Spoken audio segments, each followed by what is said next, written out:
Hey everyone, and welcome to The Explainer. So, every government on the planet spends a ton of money to talk to its own people. But you gotta wonder, right? When does that cross the line from just informing us to trying to influence us? Today, we're gonna dive deep into Japan's public relations budget to see how a democracy tries to walk that super fine line, and how your tax money, our tax money, gets spent to shape what we think.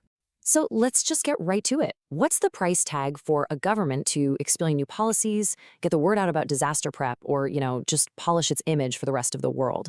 Take a guess. How much do you think we're talking about? Well, for the 2024 fiscal year, that number is a whopping 7.91 billion yen. Now, to put that into perspective for you, that's over 50 million US dollars.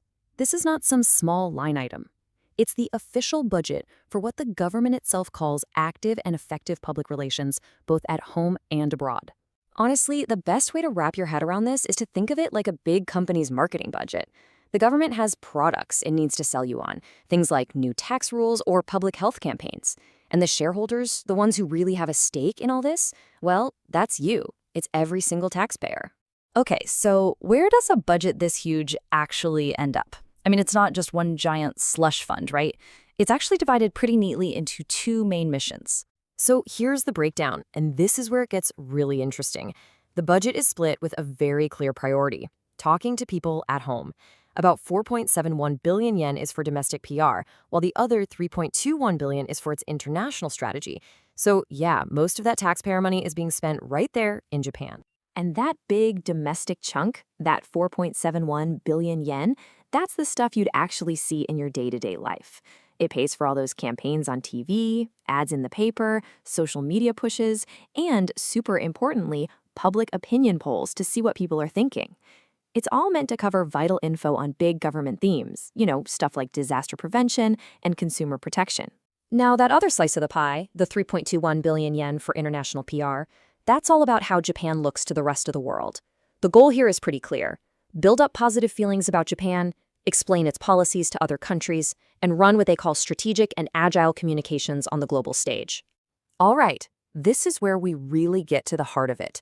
When a government has billions of yen to spend on getting its message out, how on earth do you make sure it's actually serving the public and not just helping the political party that's currently in charge? I mean, that's the multi-billion yen question, isn't it? It's a worry in literally any democracy.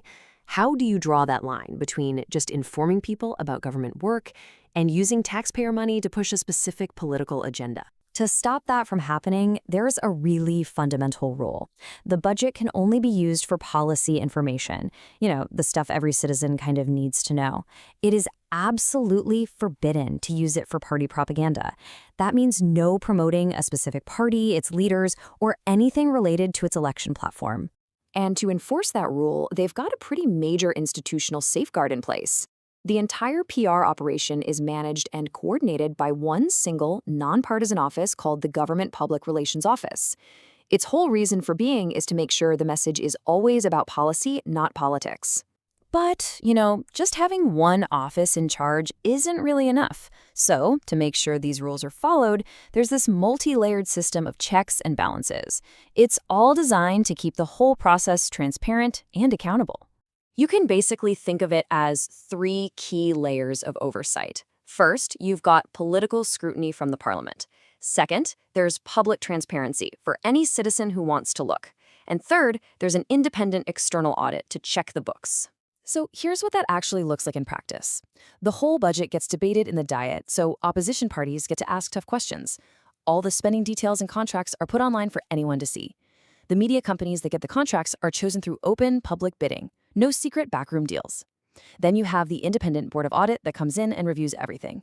And, as if that's not enough, there's a specific law, the Public Offices Election Act, that makes it illegal to do any PR that could influence an election.